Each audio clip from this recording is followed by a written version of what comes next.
G'day, Troy Dean from WP Elevation, and welcome to episode 51 of the WP Elevation podcast.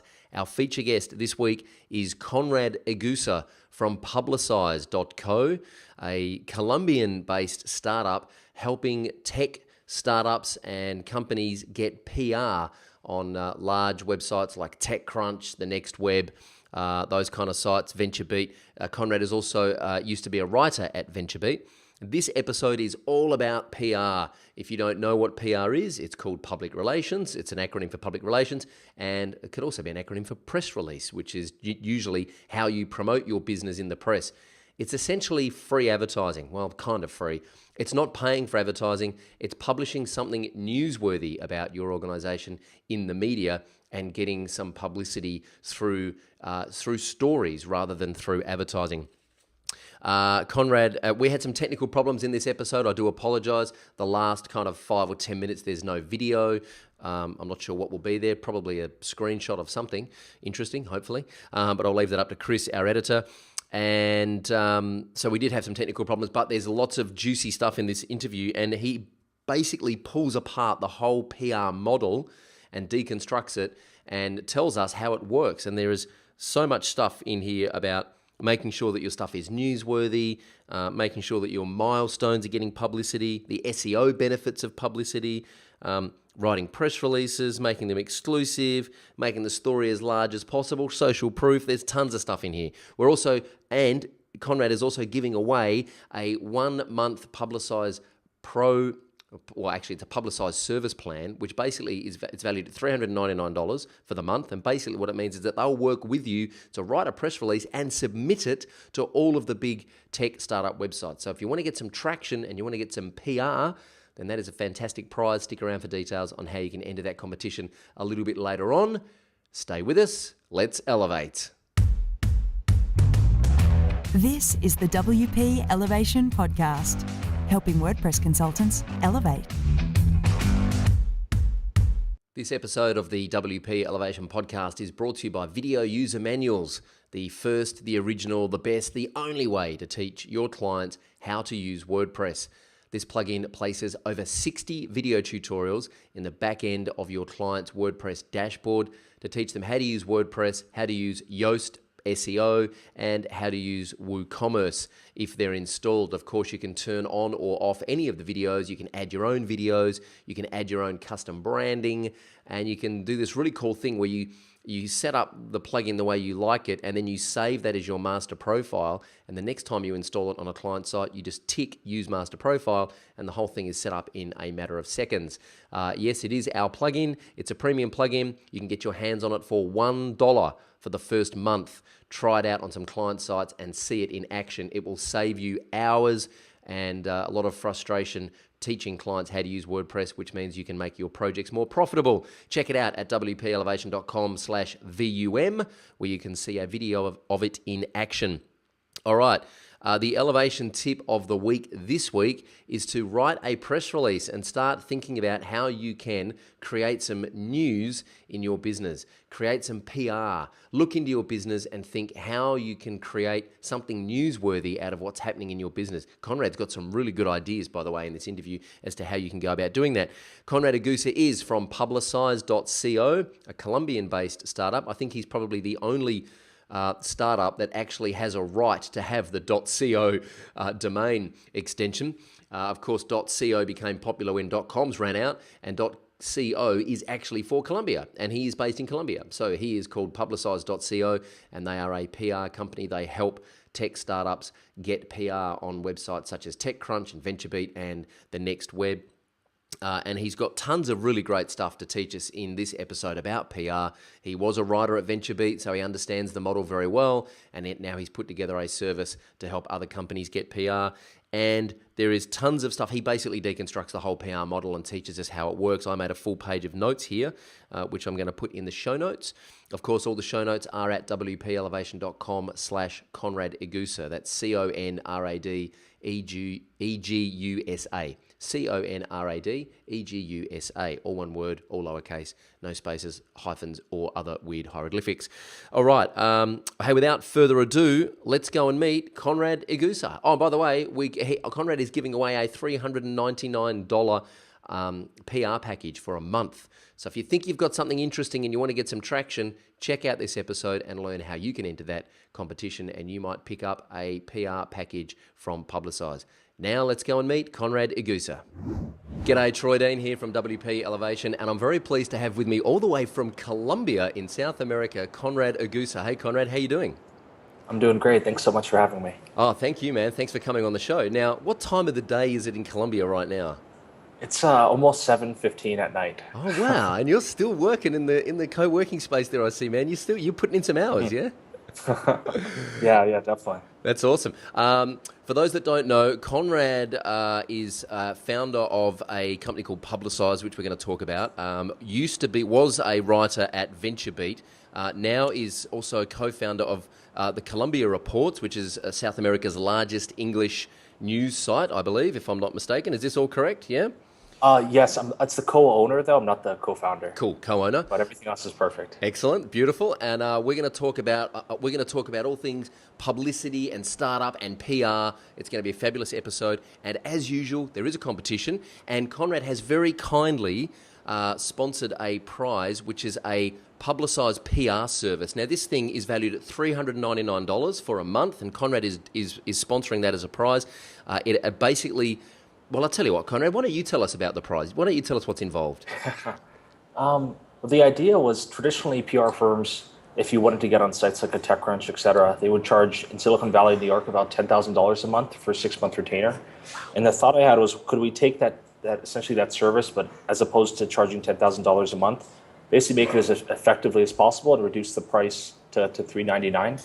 Essentially, make it much more efficient and effective, and pass the savings onto startups. We're going to talk a little bit more about that throughout the episode, because I'm kind of fascinated with how startups work out a way to optimize their internal processes in order to disrupt an existing model. So I want to talk a little bit more about that. So that's the prize.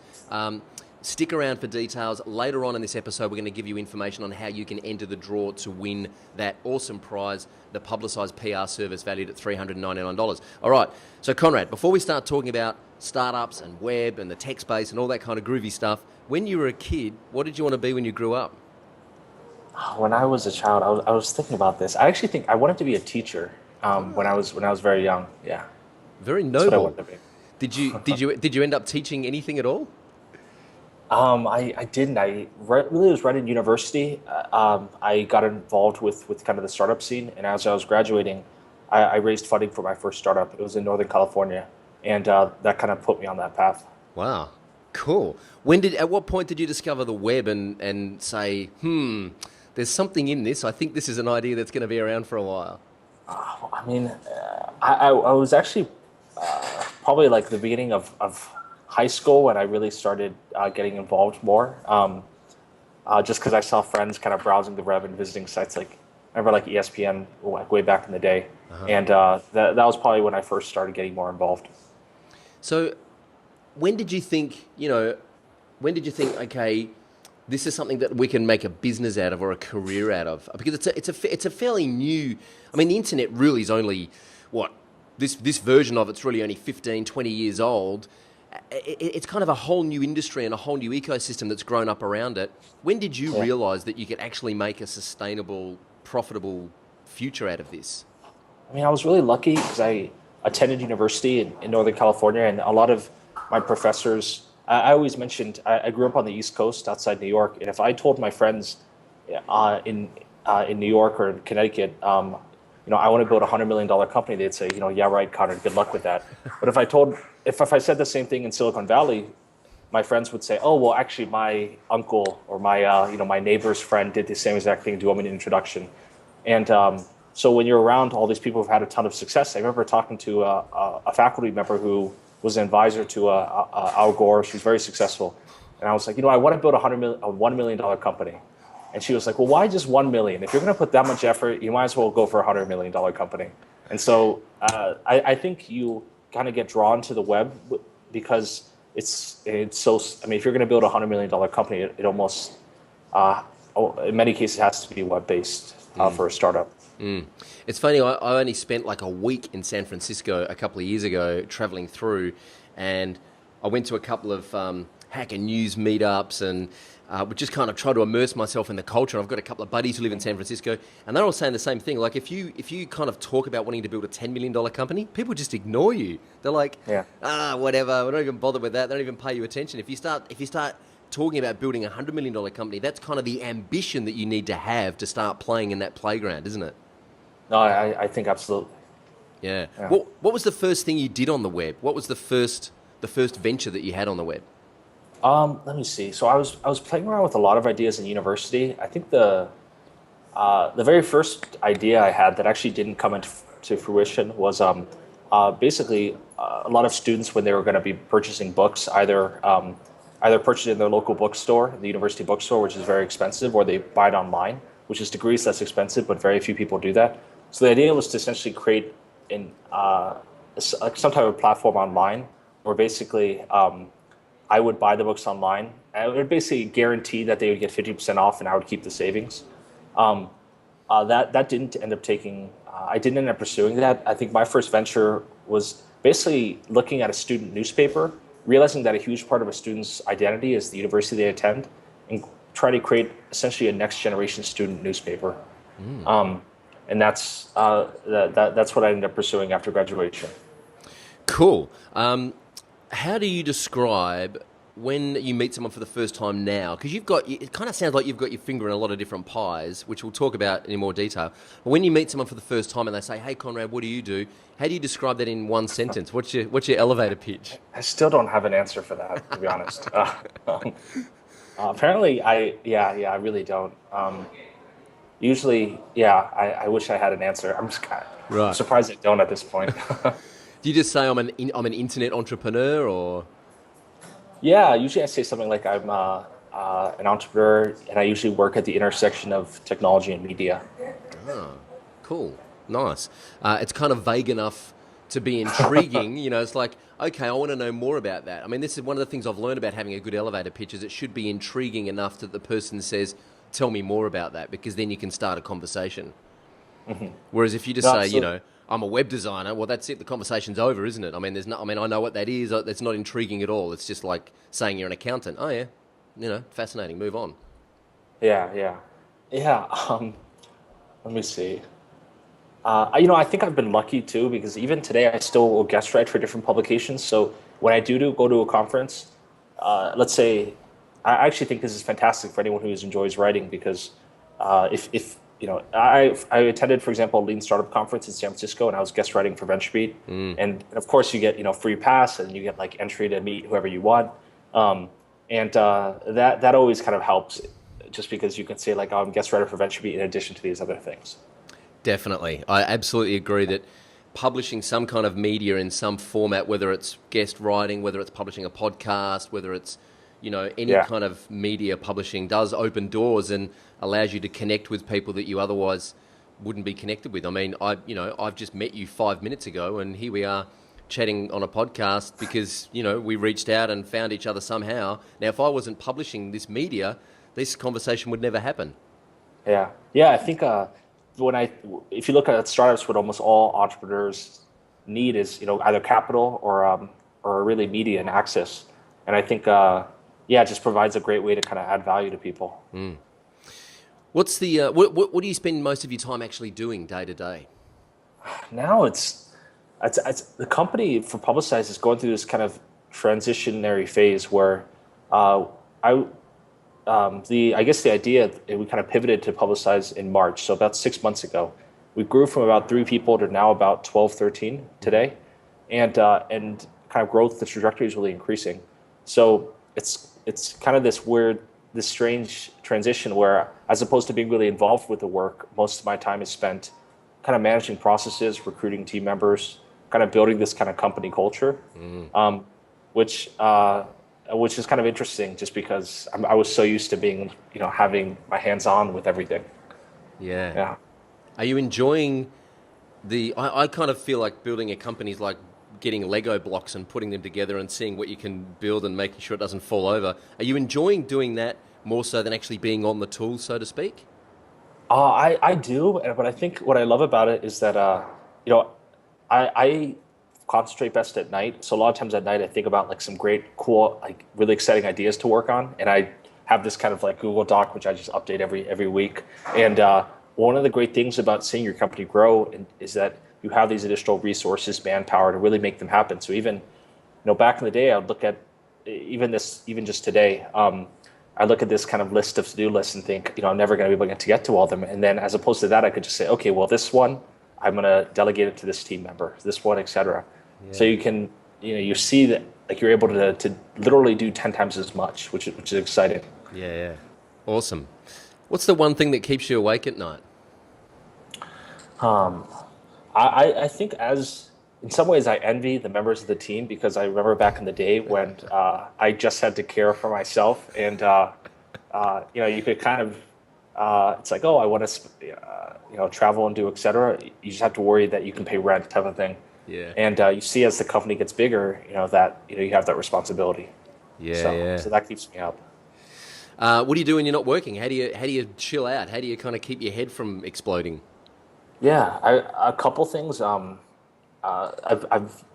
tried to be involved with as much fitness as possible. So going to the gym every day. It's kind of like the one I attend is somewhat similar to a CrossFit.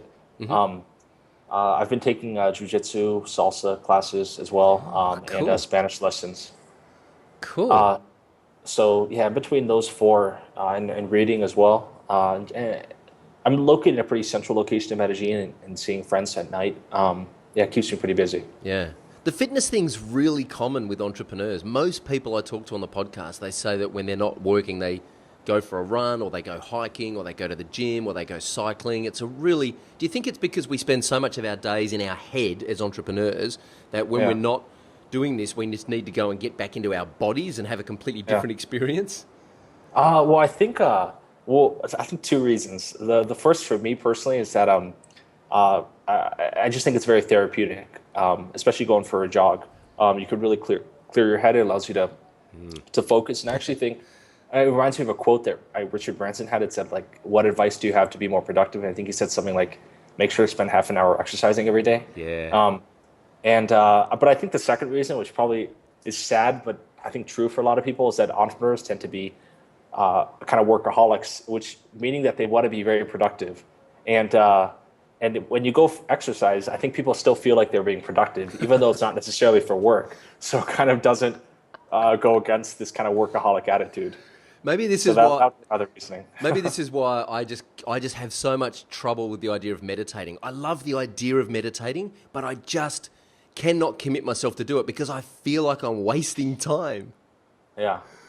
I mean, I've tried meditating. That's probably the next thing I want to get more involved with. I just found, actually, not just meditating. Usually, I try doing yoga. Yeah. The hour-long classes tend to be just a little too long for me. Yeah. I'm going to put a link to that Richard Branson quote in the show notes. I think the quote is, if you had an extra 4 hours a day, what would you do? And he said, go to the gym. Mm-hmm. Yeah. Yes. Yeah, something like that. If you could wave a magic wand and fix one thing in the business right now, what would it be?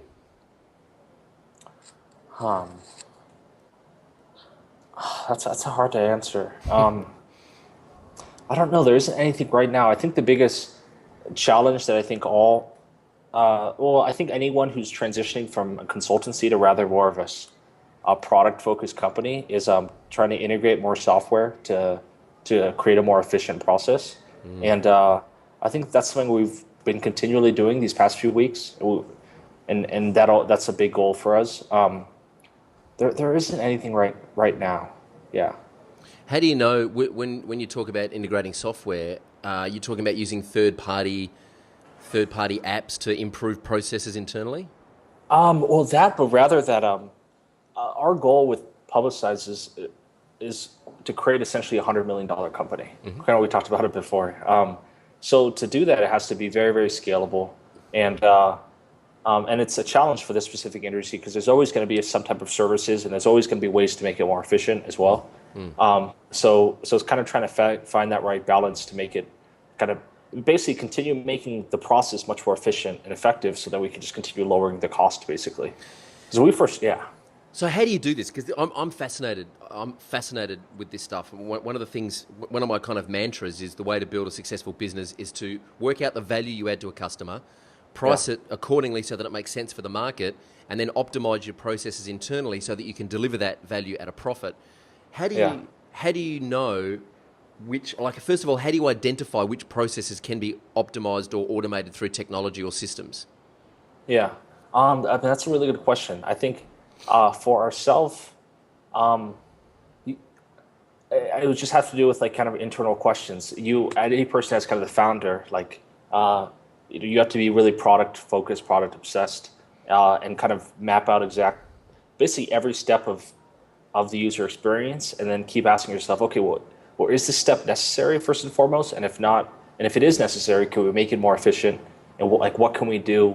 What can we do better, basically? So that's how we approach it.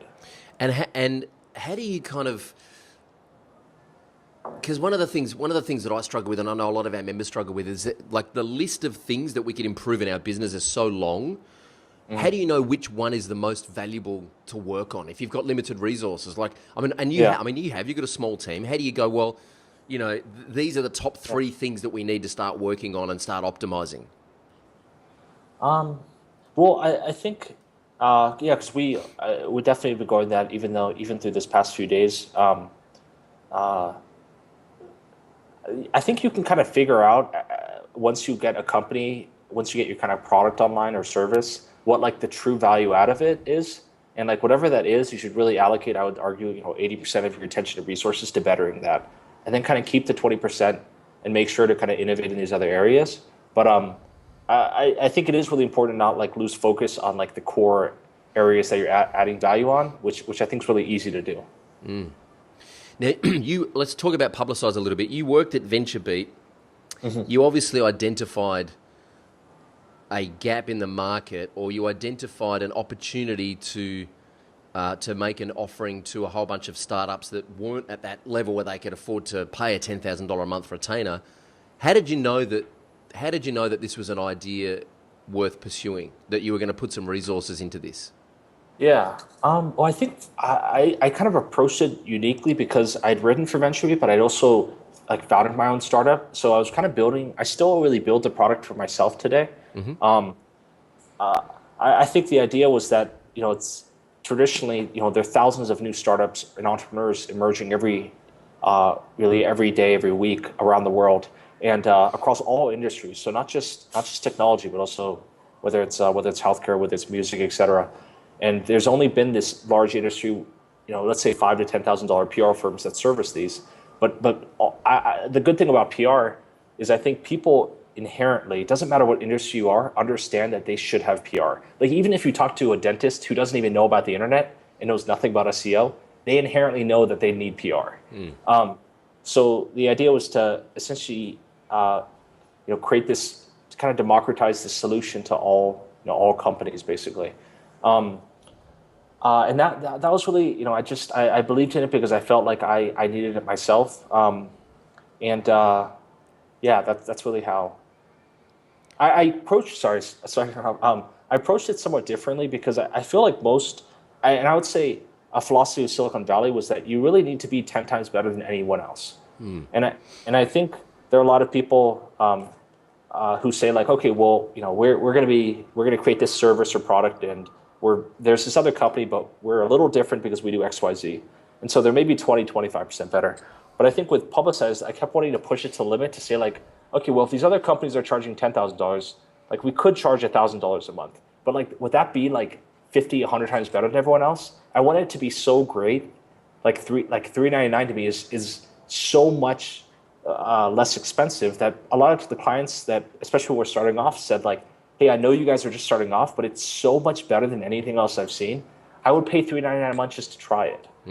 So I think that to me, if you're able to create and make it like at least profitable enough to like really extend yourself to say like, how can I create something that's almost too good to be true?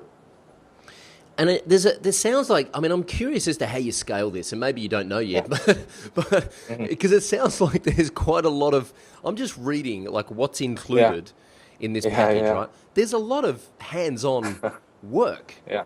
So Yeah. tell me, like, That's the thing. I mean, it might help if a little bit if I just break down the PR process in general for any please startups do. to even Absolutely. even if they don't like work with Publicize, this is what I recommend for anyone. So I guess the first, just kind of a little backstory. When I was writing for VentureBeat in New York, I'd have a lot of friends come to me and they would say, Conrad, I know you write for VentureBeat. Can you write about my company? I'd say, you're my friend. I'm happy to write about it. What do you have to announce? And they would say, well, I don't have anything to announce. And I would say, well, then I can't write a story because there's no news. Yeah. So the very first thing when anyone approaches the media is to remember that you have to have some type of news announcement to make. Yeah. Because that's what the story's about. And the next question most people have is, okay, well, what announcement can I make? And traditionally with the startup life cycle, they actually all follow, in general, kind of a similar story announcement. The very first one is they launch the company. Oftentimes, let's say 10 to 12 weeks later, you might hit a milestone. Maybe you hit 1,000 users for your mobile app, whatever it is, some type of milestone. 10 to 12 weeks later, you might raise a small angel round of funding, maybe $75,000. 10 to 12 weeks later, you might launch a product. Maybe it's a mobile app, maybe it's Android. 10 to 12 weeks later, you might raise $500,000 in funding from a venture capital firm. So your goal with PR is basically at each of these milestones, and it obviously continues on after, is to try to get as much publicity for each of them as much as possible. So maybe the first time you launch, you try to get on TechCrunch. Maybe when you raise a small angel round, you try to get on VentureBeat. And over time, all of this compounds. I actually think one of the biggest benefits to PR that people don't talk about is SEO. I think it's kind of the secret weapon for SEO, because if you have these PageRank 8, PageRank 7 sites linking to you, you're going to see this huge boost in, I think, in your PageRank and your overall search traffic as well. What I'd always recommend to people is you can actually plan out, strategize the upcoming year to say okay, well, my company's about to launch a mobile app in 3 months. Okay, well, let me begin to now I know that when I reach out to media, I won't email TechCrunch to say, will you cover my company? What I would do is I would say, my company's about to launch my mobile app. Would you be interested in covering this specific announcement? And I think you're going to see the reaction. They're going to change their opinion about it a lot just by the way you approach it. Sorry, I can continue with a couple of things more that I really recommend. Please do, man. I'm just making a bunch of notes. The next thing people then say is, okay, well, how do you communicate to a journalist? And most announcements are communicated through journalists through a press release. It sounds like some type of fancy document. It's really not. Just information formatted in a specific way that's meant for journalists to read and then pull information from. Yeah. I think I have an example press release I'm happy to send, but even if you Google search example press release, you can kind of get a sense of what it looks like. Yeah, I mean, there's a bunch of examples on the Publicize website here too. Example press releases for Wheelos that TechCrunch covered, Zootroc that VentureBeat covered. Yeah. The next thing I always recommend, I would recommend this for anything earlier than a Series A financing, which tends to be, let's say, 1.5, 2 million, is to offer an exclusive. So let's say you email TechCrunch and you say, hey, next Wednesday, we're about to launch a mobile app. Would you like to cover the story? They know that if you email TechCrunch, you're probably emailing 20 other publications for the same reason, right? And it's not, the way publications compete with one another is the strongest ones break the most stories. So what I recommend is when you email TechCrunch, you should say, hi, would you be interested in an exclusive? Which means that they have first right to publish the story. And they'd be more likely to cover and be interested in it because of that. So ideally what's going to happen is you're going to email TechCrunch or VentureBeat, any of these publications. All of them read their tips at TechCrunch and VentureBeat emails. I've actually also spent some time putting together a free email list on Publicize's website. So you can email, whether it's like Anthony Ha or Sarah Perez, it has their emails. Offering them the exclusive. Ideally, what's going to happen is they'd publish the story, let's say in 2 weeks, a week, 2 weeks time. And immediately after, you're going to further coverage with other publications. And I think PR is a little different from many other forms of marketing because, for example, if you're focusing on social media, I think a key to that, in my point of view, is consistency. So you probably don't want to post like once every 3 months on Facebook. But with PR, it's a little different because you're going to have this shorter time period where you kind of have to be hyper-focused on coverage. But then right after, you can kind of pause a little bit until your next announcement as well. So there's a lot of, this is awesome, by the way. I could listen to this because PR is something that we've never really done because we haven't really known how to. And I think because a lot of small business don't really understand that they have newsworthy content in their organization, which we'll talk more about in a moment. But there's a lot of, I think the myth is that reporters, and I used to play in bands when I was in my 20s, so we would always trying to get, back then we were always trying to get press releases into the local media to promote our gigs, right? Yeah. Which is basically thinly disguised advertising. And it all came down to, back in those days, it all came down to who you knew and the relationship that you had with those reporters in those music publications. And I think the myth today, and we were talking about this before the interview off camera, that the myth today is that the only way you're going to get covered is if you know these people personally and you're out wining and dining them and schmoozing them and networking. And you were saying that that's actually not the case. Yeah. I think it's absolutely not the case. But two things that I forgot about the pitch that I really recommend are making the story sound as large as possible, and the second is social proof. So with making the story sound as large as possible, I always tell people when you're working on a startup, a lot of times when they pitch the company, they pitch it as it is like today. And that's actually not that particularly interesting. What is really interesting is where you want to take the company, let's say in 5 years. So when like you're thinking about your own company and like you're daydreaming or you're about to go to the gym, you're in the gym and you're like, you're thinking like, wow, my company in like 5 years, 3 years is going to have like, 100 employees. It's going to be like, taking over the world, right? So that's what you really want to focus on in when you communicate to a journalist about where you want to take the company.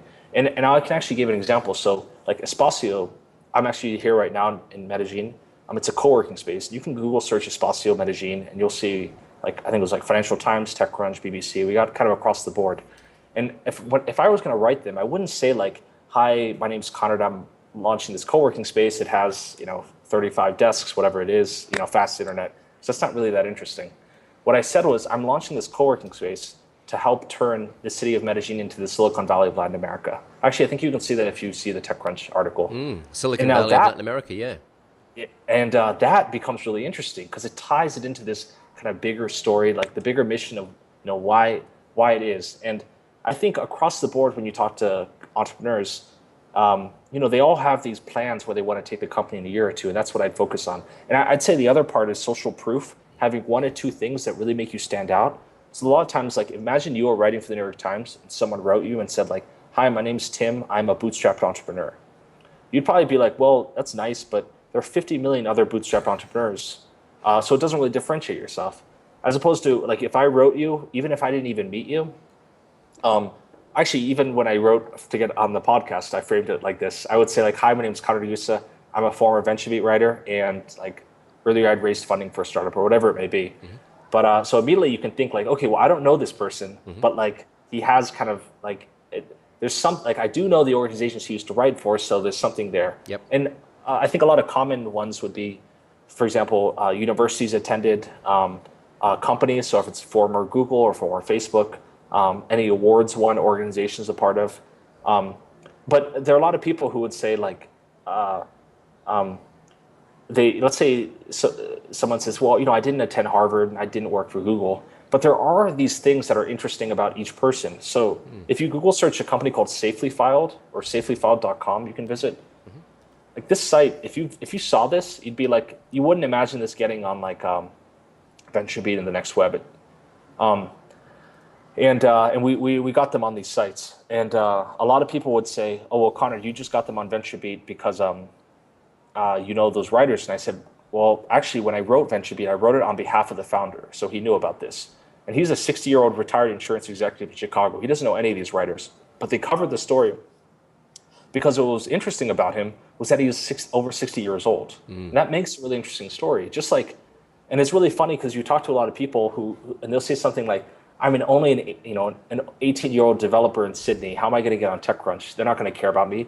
And you think like, no, that is really interesting because every day, they get 1,000 pitches, but they don't get many 18-year-olds pitching them.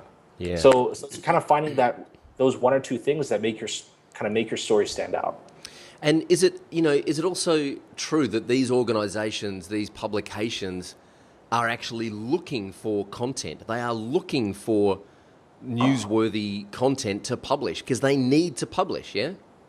Absolutely. And traditionally what would happen is all these news publications have some type of newsroom, usually online, and the editor is running at the time would find different stories, and let's say he'd post 20 different stories, and he'd say, okay, each of you can choose 2 articles if you want, and it's kind of like if you're writing for the next web, would you rather just like look at an article that New York Times broke and kind of rewrite something similar? Or would you rather that like somebody individually reached out to you about like and offered you an exclusive on this interesting story that like you can actually kind of build a relationship with that person? I think because they do have to write a certain amount every day. I mean, it's just kind of the changing landscape of media. So, thank you very much for sharing that with us, because that's a fascinating insight into the world of PR. What do you think the main benefit is? So we've got, a lot of our audience are WordPress consultants, but they're also dabbling with, developing their own products, whether it be plugins or themes or SaaS solutions. What do you think the main benefit is of PR versus going down the traditional, pay-per-click or banner advertising or affiliate marketing model? Yeah, so I think in the short term, actually other PR underperforms other channels. And I think in the long term, it greatly exceeds anything else. So, because even if you get on TechCrunch, for example, let's say it might send you 2,000 visits. I mean, there are many other ways you can get more than 2,000 visits to your site through other like Facebook advertising, et cetera. But what's interesting is like when Espacio got on TechCrunch, like even today, 2 years later, TechCrunch is the leading source of new traffic to. So it's kind of this ongoing flow of traffic. I think I mentioned before about SEO. I think just in terms of social proof and how things compound. So one of the reasons why when like the New York Times came to Medellin, I met them and we hosted an event, was they were like, oh, I saw your article on TechCrunch and I reached out to you. So there are kind of a lot of these benefits that are kind of hard to, you kind of have to wait, I'd say like 12 to 18 months to look back to really determine the true value of it. As opposed to looking in the first month and being like, okay, well, I got 2,000 visits for this TechCrunch, but like I could have gotten 2,000 visits, just as easily by, using targeted Facebook ads.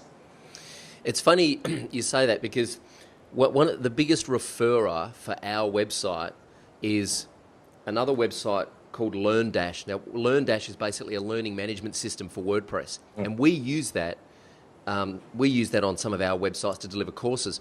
What happened is I contributed to their forum. I contributed an idea for their plugin, and I actually sent them some code which they folded into their plugin.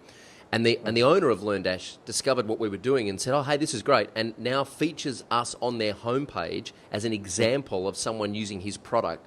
They are by far and away the biggest referrer of visitors and customers to our program, and that didn't cost me anything. So that, for me, is kind of like a slightly, weird version of PR. Yeah, and I think the great thing about PR too is that like people can get the press coverage they want, like just doing the work by themselves. They don't need to pay. I really don't think they need to pay kind of a cent for anything else if they put in the time to do it, which I think is great. So, how do you take on at $3.99 a month? How do you take on the $10,000 a month big boys? Like, Yeah. Tell me about that process. Well, because when it's funny when people always say like the key to actually Publicize working wasn't necessarily making the process as efficient as possible for reaching out to the media. It was actually dealing with clients. Yeah. So that because and the reason why I mention it is that we know exactly what to do. So like as an example, the way Publicize works now is like the first week we create all the PR material, aim to get it 90% the way there. Second week they finalize, review it. The third week we email, and fourth week for an exclusive. That actually in and of itself doesn't take very much time. But what does take a lot of time is a client emailing, every 24 hours saying like, oh, I want to have another hour-long phone call because they just haven't been through it before. So actually, I'd say a big thing that we aim to do with Publicize's website is to like not frame it as a service, but rather say like this is essentially a product that you go through. And like if people aren't happy, like most PR firms aren't just $10,000 a month. Most PR firms are have 6 month retainers, so 60,000. So a big push we made for here is like it's month to month. If you're not happy, just cancel after 1 month. But like don't go into this expecting a full service marketing firm, because that's not what we are. And I think every day that's actually a big aim of mine to say like, okay, well, how do we make it more clear to clients or prospective clients that like we are essentially a product, much more so than I would say a service. Yeah. It's funny you mention that. It rings true with what we do with web design as well. Designing and developing a website is actually not that difficult. What's difficult is, getting the client to sign off and getting the client to give you all the content and working with the client on their strategy. That's the time-consuming part that I'm always working out how we can optimize those processes and set and manage the client expectations through the journey, because that's the stuff that eats into your profit. Actually designing and developing the product, that's not going to eat into your profit because we know what we're doing. Our technical chops are good. It's actually managing the client through the process that's the hard bit. Absolutely. What processes how do you communicate with clients? Is it just on email? Well, right now, I'd say what we're moving people more towards is actually using Zendesk, but right now it's primarily my partner who deals with clients. Primarily through email. Although I think we're trying to experiment and integrate Zendesk a little more. So one of the things we do now is new members actually have client pages created, and the idea is that all the communication will go through there. So it makes it a little easier to handle. Yeah. And I think it was kind of a process of just to me, I talked to my partner, I just say, okay, well, every month, let's aim to reduce the amount of time you have to spend on customers by like 10%. And 4 or 5 months down the road, it's like you're really going to see a noticeable difference. Yeah. Why Colombia? So I'd always wanted to travel and work for, I'd say, like about 10 weeks in different cities. I grew up outside New York, and I did Miami first. I was living in New York at the time. I did Miami. And then I thought Colombia, Brazil, or Japan, because I was born in Tokyo. And I actually spent a lot of time in Europe and South America and Buenos Aires and Mexico before. So I thought, okay, you know what, Colombia, Brazil, it's closer. But learning Spanish is really important in the US. So I thought, let me go to Colombia first. And then I kept just coming back. I just really fell in love with the city. So that's how I ended up here. And so tell me a little bit about Espazio, which is a co-working space, but is now really becoming an incubator, yeah? Yeah, I think that Publicize can host about 30 people, and right now between my own kind of portfolio companies, we have like about 26 people. So I think our goal is essentially to start with a co-working, transition to an incubator, and hopefully 2 or 3 years down the road, we'd actually invest in some other companies as well. So it's just kind of a progression that made sense. What's the startup space, the startup scene like in Colombia versus New York or Silicon Valley? I mean, it's growing by kind of leaps and bounds, and the city is really transformed in a lot of ways. But you couldn't compare it to San Francisco or I mean, even New York is it's amazing what's happened even in the past few years. And what kind of startups do you have in the space there? Are they all in the tech industry?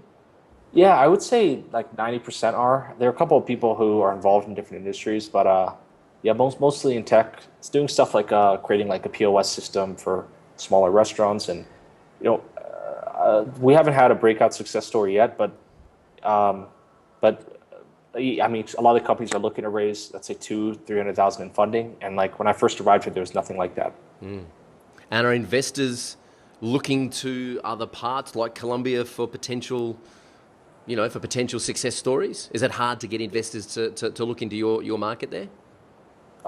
So for I think for the local, there are many more investors, although nothing compared to Silicon Valley or New York. So it still is a challenge, although it's as opposed to maybe there are 2 investors 2 years ago, there might be like 6 or 7. So it's much bigger, but still not too many.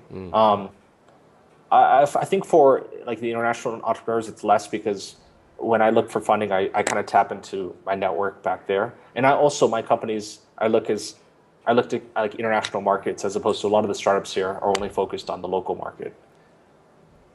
Cool. All right. Let's. I'm interested to get your take on our elevation round from a PR point of view. I can imagine what some of your answers might already be. But let's do the elevation round. For those that don't know, WP Elevation is the world's first business accelerator for WordPress consultants to help you run a successful business. So I'm going to ask Conrad a series of quick questions here in our lightning round, and hopefully Conrad's going to give us some quick, mind-blowing answers off the top of your head. No pressure, dude.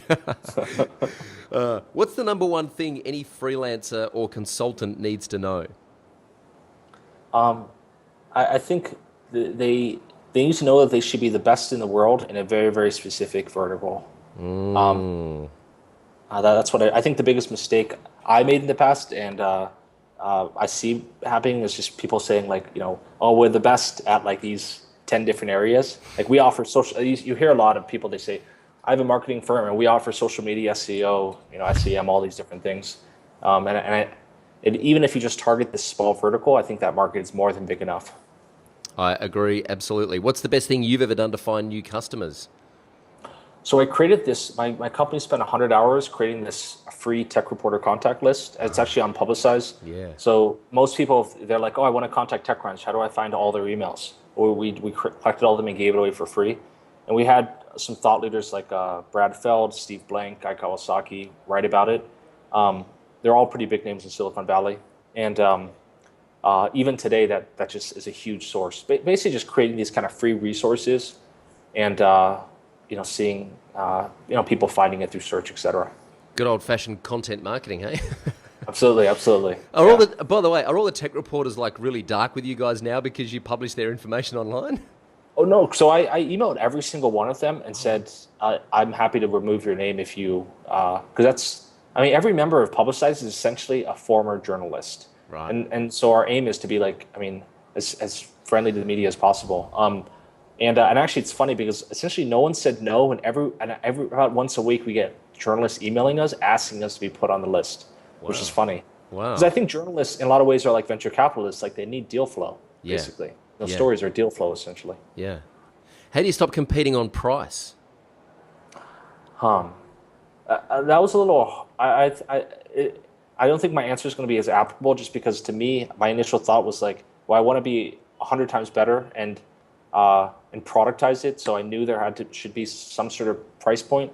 But I think it would probably go back to my other answer, where like if you're the very best in the world and like an expert in a specific area, to me you can kind of charge whatever you want. Yeah, and.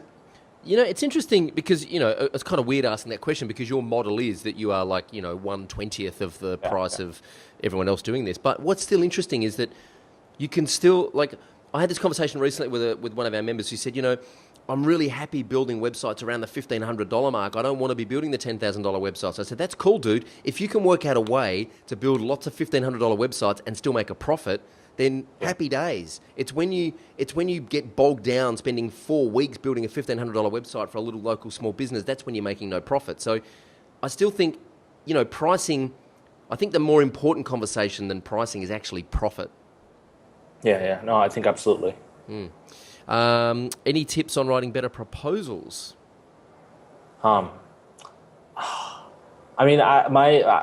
to keep going back to the other point, but like I guess I feel like if you aim to make your proposal just 10 times better than anything else that anyone else would send, I think you're going to be leaps ahead of your competition. That'd be. Sorry to keep reiterating. No, it's really good advice, man. I'm glad that you keep reiterating that because, I'm just going to write here, make it better, which is, pretty obvious, but how many proposals do you see that all kind of look and feel and smell and sound and taste the same, and they're not actually offering anything different to what anyone else is offering? Yeah, absolutely. Do you have a favorite tool for CRM? I love using Highrise.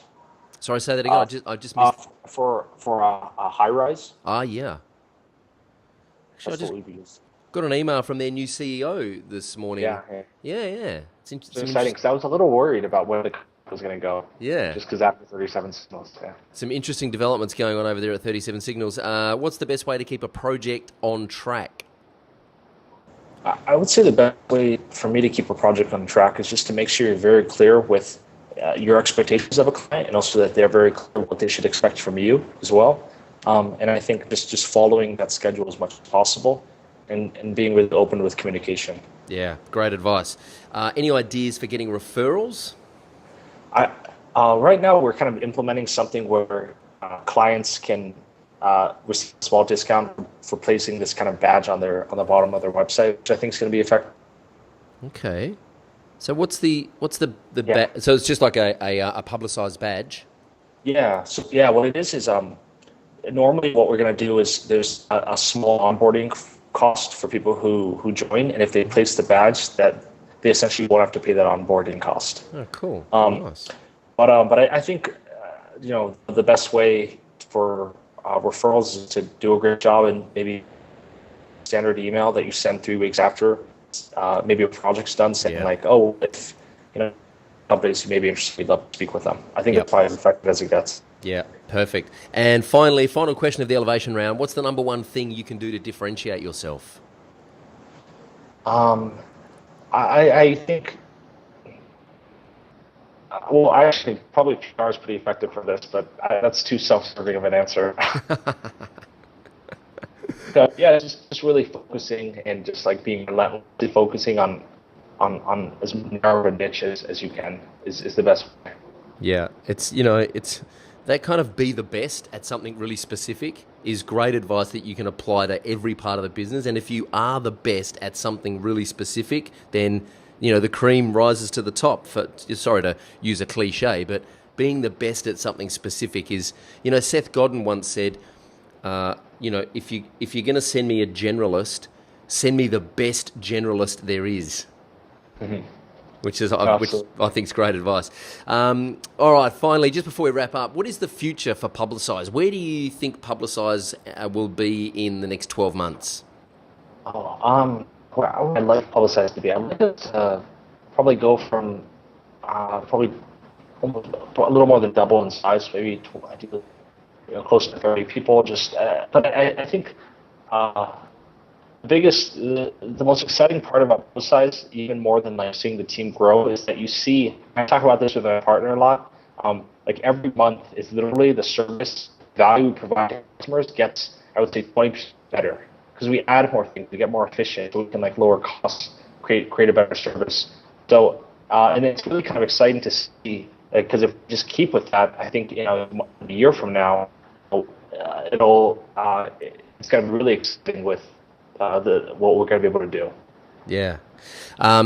Cool. I'm very excited to see how it unfolds, and it's a nice segue actually into our competition. Of course, Conrad is sponsoring a Publicize service prize this month, which is valued at $399 for the month, and he's sponsoring 1 month of that. So in order to enter this competition, what we thought might be interesting to do is for you to tell us, viewers and listeners out there, tell us underneath the video here, leave a comment and tell us the number one challenge or the number one thing holding you back from using PR in your business. Now, it might be that you think that there's nothing newsworthy in your business. It might be that you don't know where to start. It might be that you don't feel like you have good relationships with journalists or people in the media. Whatever it is, tell us the number one reason that's holding you back from using PR as a way of promoting and marketing your business. Leave those comments underneath the video and I'll get Conrad to swing by in a couple of weeks and award the prize. Sound good, Conrad?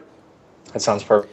Awesome. Thank you so much for spending some time with us. I know we've had some technical difficulties this episode, and I really appreciate you persevering with us and spending some time with us on the podcast. I certainly got a lot out of it. I made a ton of notes, which I'm going to share in the show notes, and I look forward to this one going live. And I wish you all the best for the future, and look forward to seeing how Publicize evolves over the next 12 months or so. Finally, who would you like me to try and interview, and why?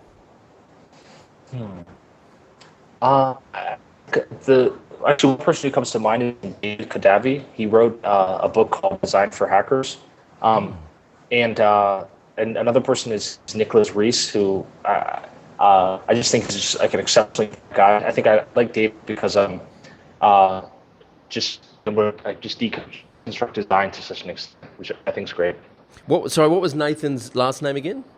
So it's David, D-A-V-I-D, and then Kadavi, K-A-D-A-V-Y, and I, in a lot of ways, he's become a good friend, and I look at what I'm doing with Publicize and kind of startup PR, just kind of deconstructing it kind of core element, and he has that same passion for I think design, and specifically for startups as well, and kind of explaining it. Cool. Like. So David Kadabi and Nicholas Reese, I'm coming to get you courtesy of Conrad Egusa from Publicize. Keep your eyes on your inbox because I will be hitting you up for an interview on the podcast. Thank you very much for that, Conrad. Hey, man, thanks for spending some time with us on the podcast. I really appreciate it, and keep in touch. I wish you all the best. Thank you so much. It was fantastic being here. Cheers. Thanks, Conrad. Bye for now. Hey, I hope you enjoyed that episode of the podcast as much as I did. I certainly learnt a heck of a lot about PR from Conrad. Of course, this episode is brought to you by Video User Manuals, the plugin that puts over 60 video tutorials in your client's WordPress dashboard to teach them how to use WordPress, how to use the SEO by Yoast plugin, and how to use WooCommerce. You know all about it by now. You can turn all the videos on or off. You can choose which ones to show. You can add your own videos. You can put your own logo on it. It's completely white labeled. It's updated for every stable release of WordPress, so you never have to worry about your clients having features that they don't know how to use. Any new features we make new videos for. It's ridiculously good, and you can get it for $1 for your first month. That is nuts, isn't it? Go to videousermanuals.com or wpelevation.com/VUM to see a video of the plugin in action. Okay, subscribe to the podcast at wpelevation.com/subscribe, and you'll get some free stuff. I'm not sure what it is, but you either get a free report or a free webinar on content creation, one of those. Anyway, there's some cool stuff if you subscribe at wpelevation.com/subscribe, and most importantly, you'll get an email every Thursday from us letting you know that a new episode has just been published, and you can come back and watch, listen, and learn. Please give us some 5-star reviews at iTunes if you're enjoying the podcast. It really does help us come up in the search results and reach a wider audience.